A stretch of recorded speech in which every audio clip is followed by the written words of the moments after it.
ایک بہت ہی امپورٹنٹ حدیث کہ جس سے ہمیں قیامت کے بارے میں پتہ چلتا ہے، دا ڈے آف ججمنٹ۔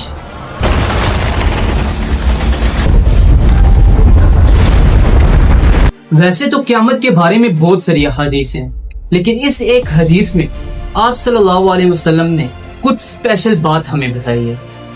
حضور صلی اللہ علیہ وسلم فرماتے ہیں کہ قیامت تب تک نہ آئے گی جب تک میری امت میں تقریباً 30 کذاب ظاہر نہ ہو جائیں،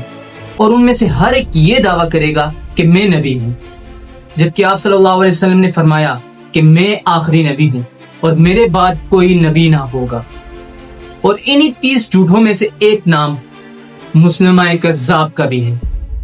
مسلمہ کذاب کا تعلق اس ٹائم کی عرب کی سب سے رچ فیملی سے تھا، اور بچپن سے ہی اس نے اپنی ساری ایجوکیشن رومن امپائر کے شہر دمشق میں حاصل کی،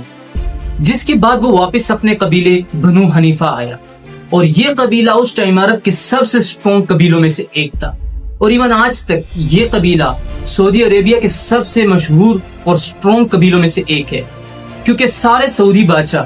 عبدالعزیز سے لے کر محمد بن سلمان تک ساروں کا تعلق اسی ایک قبیلے سے تھا۔ جب مسلمہ واپس اپنے قبیلے کی طرف آئے تو بہت جلد ہی اس کے قبیلے والوں نے اسے اپنا سردار بنا دیا، اور مسلمہ اپنے علم اور ٹیلنٹ کی وجہ سے اپنے قبیلے میں مشہور ہوتا گیا۔ صلح حدیبیہ کے بعد مدینہ کی ریاست آہستہ آہستہ بہت اسٹرونگ ہونے لگی، اور کچھ ہی سالوں میں مسلمانوں نے مکہ کو بھی فتح کر لیا، جس کے بعد پورے عرب کو یہ بات سمجھ آ گئی کہ محمد صلی اللہ علیہ وسلم ہی اللہ کے رسول ہے۔ لیکن جب اس بات کا پتہ مسلمہ کو چلتا ہے تو مسلمہ اپنے 2 سرداروں کے ساتھ مدینہ کی طرف روانہ ہوتا ہے، اور آپ صلی اللہ علیہ وسلم کی خدمت میں حاضر ہوتا ہے اور کہنے لگتا ہے کہ اے محمد، ہم آپ کا دین ایک شرط پر قبول کریں گے کہ آپ اپنے بعد مجھے اپنا خلیفہ بنائیں گے۔ تو آپ صلی اللہ علیہ وسلم وہاں پر پڑی کھجور کی ایک ٹہنی اٹھاتے ہیں اور کہتے ہیں کہ اگر تم مجھ سے یہ مانگو تو میں یہ بھی نہ دوں گا، خلافت تو بڑے دور کی بات ہے۔ یہ لوگ مدینہ سے مایوس ہو کر واپس اپنے قبیلے کی طرف چلے جاتے ہیں، اور وہاں جا کر ان میں سے ایک بندہ سب کو جمع کرتا ہے اور کہنے لگتا ہے کہ اللہ کے نبی نے مسلمہ کو بھی اپنے ساتھ رسول بنا دیا ہے۔ تو کچھ لوگ یہ بات سن کر بہت حیران ہوتے ہیں اور آپس میں باتیں کرنے لگتے ہیں۔ اب مسلمہ یہاں پر ایک بہت ہی انٹرسٹنگ چارج چلتا ہے۔ جب مدینہ میں لوگوں کو اس بات کا پتہ چلا تو انہوں نے اسی بنو حنیفہ قبیلے میں سے ایک بندے کو ان کی طرف بھیج دیا، اور وہاں جا کر وہ بندہ سب کو جمع کرتا ہے اور کہنے لگتا ہے کہ مجھے اللہ کے رسول نے بھیجا ہے۔ تو یہ سن کر سب لوگ اس کی طرف متوجہ ہو جاتے ہیں۔ تو پھر وہ بندہ کہنے لگتا ہے کہ یہ جو مسلمہ ہے، یہ جو کچھ بھی کہہ رہا ہے یہ سچ ہے۔ اب وہاں کے لوگ بھی مسلمہ کو رسول ماننے لگتے ہیں، اور مسلمہ کا دین بہت تیزی سے گرو کرنے لگتا ہے۔ But what is the reason behind this? اس سے پہلے کہ لوگوں کو مسلمہ کی حقیقت کا پتہ چلتا، اس نے آہستہ آہستہ کر کے اسلام کے سارے سخت رولز ختم کر دیے۔ یعنی اس نے شراب کو حلال کر دیا،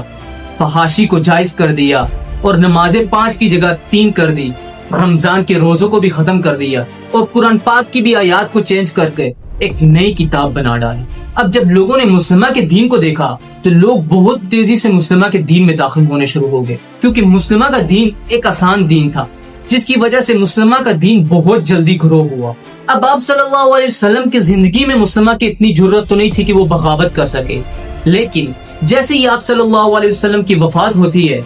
تو وفات کے فوراً بعد مسلمہ حضرت ابو بکر کی خلافت کا انکار کر دیتا ہے۔ لیکن جب اس بات کا پتہ حضرت ابو بکر رضی اللہ تعالیٰ عنہ کو چلتا ہے تو وہ ایک فوج مسلمہ کی طرف بھیج دیتے ہیں، جس کو شکست کا سامنا کرنا پڑتا ہے۔ اس کے بعد حضرت ابو بکر رضی اللہ تعالیٰ عنہ دوبارہ ایک اور فوج مسلمہ کی طرف بھیجتے ہیں، جس کو دوبارہ شکست کا سامنا کرنا پڑتا ہے۔ لیکن اس کے بعد حضرت ابو بکر ایک ایسے شخص کو چنتے ہیں جس کو اللہ کی تلوار کہا جاتا ہے، یعنی خالد بن ولید۔ تو حضرت ابو بکر خالد بن ولید رضی اللہ تعالیٰ عنہ کو حکم دیتے ہیں کہ جاؤ اپنی فوج کے ساتھ اور مسلمہ کو ختم کر دو۔ اب یہاں پر مسلم فوج کی تعداد 13,000 جبکہ کفار فوج کی تعداد 40,000 تھی۔